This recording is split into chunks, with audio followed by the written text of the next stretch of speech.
Iya, waktu dulu saya 1 juta. Menurut kamu itu angka yang besar atau yang kecil? Besar. Kamu orang susah atau orang ini berada sih sebenarnya? Gimana ya, Pak? Sebenarnya bisa dibilang ya orang kalangan cukup menengah lah, standar. Oke. Nggak susah-susah banget, nggak kaya-kaya banget. Berarti nggak ada masalah dong kalau digusur ya cari tempat yang lebih layak dong untuk kamu tinggal. Iya, nggak apa-apa. Ya aman, silakan. Kalau mau diambil, silakan. Kan yang dipertahanin kita itu cuman rasa kemanusiaan yang dimana para korban penggusuran ini itu nggak ada rasa manusia kayak memanusiakan manusia tuh nggak ada. Cuman itu doang. Kalau mau diambil ya silahkan. Seharusnya menurut Aura harus seperti apakan kalau pemerintah mau gusur tanahnya sendiri? Ya tadi, dirangkul masyarakatnya, diajak musyawarah, dicarikan solusi. Terus kalau misalnya yang udah bangun tempat tinggal nih, rumah nih, kan beda ya. Ada yang cuman usaha doang gitu kan, sama yang bangun rumah gitu. Dicarikan solusi, kira-kira gimana, diganti kompensasinya gimana gitu. Aura Cinta ternyata adalah orang kaya, bos. Jadi dia ini mungkin berpura-pura miskin kali ya untuk bisa mendapatkan uang 10 juta dari Bapak KDM. Buktinya diterima ya kan 10 jutanya. Mungkin udah habis kali buat beli iPhone kali ya. Oke, jadi menurut keterangan Bapak ini. Assalamualaikum warahmatullahi wabarakatuh, Sampurasun. Saya baru dapat fakta, ternyata Aura itu orang kaya. Bener ya, Pak ya? Betul. Orang kaya ternyata dia. Di sini tuh, di tempat sini cuman jadi tempat bisnis, tempat usaha. Ternyata orang kaya dia. Aduh. Orang mampu lah. Orang mampu ternyata, pemirsa. Aduh. Tolonglah ya Allah.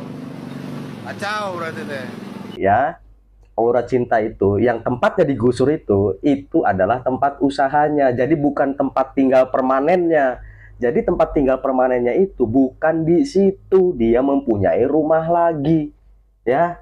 Jadi untuk teman-teman atau orang-orang yang membela Aura Cinta yang katanya benar-benar miskin, itu bohong. Sudah dipatahkan nih sama Bapak ini, ya. Silakan kalian tanyakan sendiri sama Bapak ini, itu akunnya udah saya cantumkan ya di deskripsi. Silahkan gimana kelanjutannya. Oke, semoga terhibur. Assalamualaikum warahmatullahi wabarakatuh. Jangan lupa ngopi, bos ya. Kalau SMA wisuda dihapus, gimana? Okay. Apalagi konsep untuk pakaian kebaya yang menurut saya itu kan di sekolah kan nggak setiap saat diadakan. Cuman hari-hari tertentu doang, hari-hari besar kayak RA Kartini contohnya. Kan nggak setiap saat. Tapi kalau misalnya kita wisuda itu biaya duit banyak gak sih keluar? Banyak, 1 juta. 1 juta? Iya, waktu dulu saya 1 juta. Menurut kamu itu angka yang besar atau yang kecil? Besar. Kamu orang susah atau orang ini berada sih sebenarnya? Gimana ya, Pak? Sebenarnya bisa dibilang ya orang kalangan cukup menengah lah, standar. Oke. Nggak susah-susah banget, nggak kaya-kaya banget. Berarti nggak ada masalah dong kalau digusur ya cari tempat yang lebih layak dong untuk kamu tinggal. Iya, nggak apa-apa. Ya aman, silakan. Kalau mau diambil, silakan. Kan yang dipertahanin kita itu cuman rasa kemanusiaan yang dimana para korban penggusuran ini itu nggak ada rasa manusia kayak memanusiakan manusia tuh nggak ada. Cuman itu doang. Kalau mau diambil ya silahkan. Seharusnya menurut Aura harus seperti apakan kalau pemerintah mau gusur tanahnya sendiri? Ya tadi, dirangkul masyarakatnya, diajak musyawarah, dicarikan solusi. Terus kalau misalnya yang udah bangun tempat tinggal nih, rumah nih, kan beda ya. Ada yang cuman usaha doang gitu kan, sama yang bangun rumah gitu. Dicarikan solusi, kira-kira gimana, diganti kompensasinya gimana gitu. Oke, saya nobatkan Aura menjadi gubernur sementara Jawa Barat. Oke, kamu ketemu dengan orang-orang seperti Aura nih. Kamu apain? Bu Gubernur, ini saya minta kompensasi, nggak bisa saya enaknya kayak gini aja nih. Kamu mau rangkulnya kayak gimana? Kamu kasih kompensasi berapa? Maksudnya gimana? Selama 1 jam ke depan saya nobatkan kamu sebagai gubernur Jawa Barat dan kamu harus menggusur tanah tersebut karena ada kepentingan dari negara, memperluas kali lah atau apa ya kita bicara ya. Ada kepentingan dari negara di sana dan itu bukan tanahnya, itu tanahnya negara ya, tanahnya kamu ya. Dan kamu gusur, masyarakat kamu protes. Ya dirangkul dulu. Kita terjun dulu ke lapangan. Terjun ke lokasi, ngobrol sama masyarakat sekitar. Kira-kira mau nggak mereka? Mau lah. Nggak mungkin enggak. Mau. Mau. Gimana kagak banjir? Gimana nggak banjir kalau kalinya ditutupin beton, bener nggak? Nah, jadi ketika kemarin sempat viral, ada anak perempuan yang protes bagus kritisnya.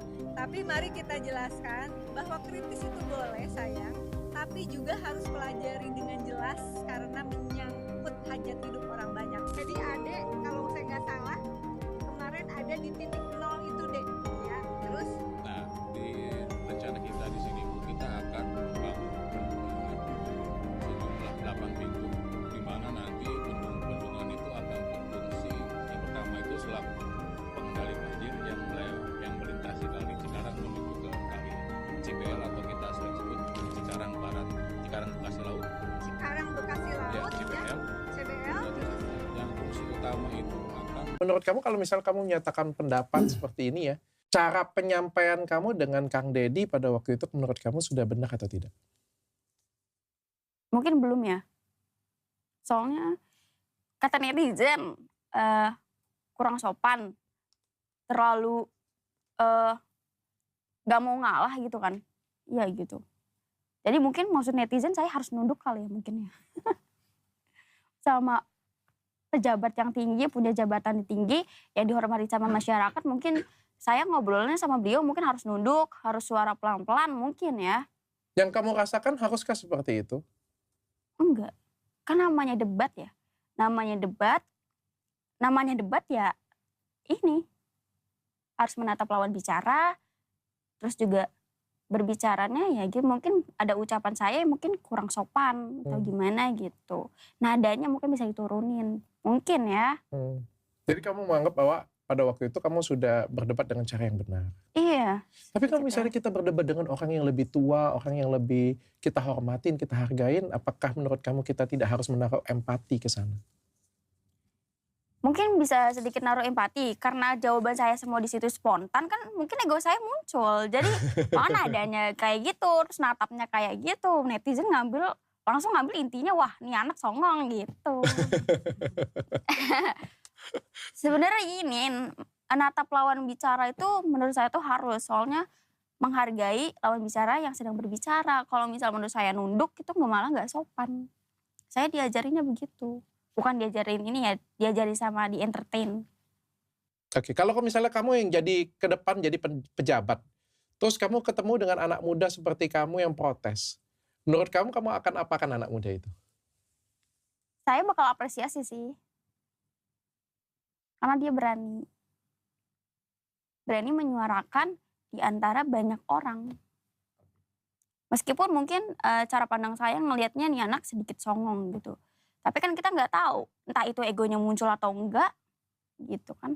Namanya usia belasan ya, 19 mau 20. Itu kan belum bisa mengatur emosional, dia belum bisa mengatur emosi. Gitu. Oke, Pak, menurut Bapak apa yang dilakukan Cinta pada waktu dengan diskusi dengan Kang Deddy Mulyadi itu sudah tepat? Di negeri ini, lu punya prestasi, itu nggak akan diapresiasi dan nggak akan dihargai karena itu nggak ada nilai jualnya. Karena yang penonton suka itu hal-hal yang berbau skandal, hal-hal yang berbau dengan kontroversi. Kalau yang berprestasi itu nggak ada nilai jual atau nggak ada engagementnya. Usai videonya viral, Aura Cinta diundang TV, sebut nggak tahu sistem pinjol. Mungkin dia cuma tahu, oh gue dapat tawaran iklan, gue dibayar sekian, nanti gue disuruh ngomong begini, tapi dia nggak tahu pengertian dari pinjol sendiri itu seperti apa. Dia nggak tahu tuh. Itu sama dengan videonya dia yang mengkritik soal kebijakan dari Bapak Deddy Mulyadi yang asal ngomong aja tapi logika berpikirnya masih cacat. Tapi karena itulah yang disukai oleh media TV yang diundang Bu Guru Salsa, Aura Cinta karena banyak yang nonton dan ada nilai jualnya. Padahal banyak loh anak-anak muda Indonesia yang berbakat dan berprestasi, tapi sayangnya itu nggak diangkat oleh media TV. Kalau diangkat itu bisa menginspirasi anak-anak muda yang lain supaya bisa mengikuti jejaknya di bidang-bidang yang mereka suka. Salah satu contohnya yang belum lama ini itu ada Safira. Dia itu lolos Piala Dunia Catur. Nah, kalau menurut pendapat kalian, prestasi itu penting nggak sih di negara ini? Aura Cinta yang mengkritisi Kang Deddy Mulyadi ini, karakternya, mentalnya cocok tuh jadi pengacara. Dia bisa kaya raya kalau jadi pengacara. Saran saya Aura Cinta ini kuliah, ngambil jurusan hukum dan harus jadi pengacara. Karena dia bisa pinter kalau ngambil jurusan hukum. Dan dia bisa kaya kalau jadi pengacara.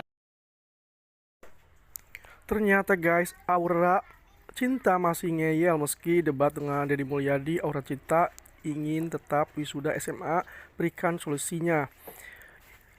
Ya, Aura Cinta, gadis yang viral karena videonya debat dengan Gubernur Jawa Barat Deddy Mulyadi, kembali jadi sorotan. Pasalnya Aura Cinta ternyata masih ngotot guys, ingin mengikuti wisuda SMA.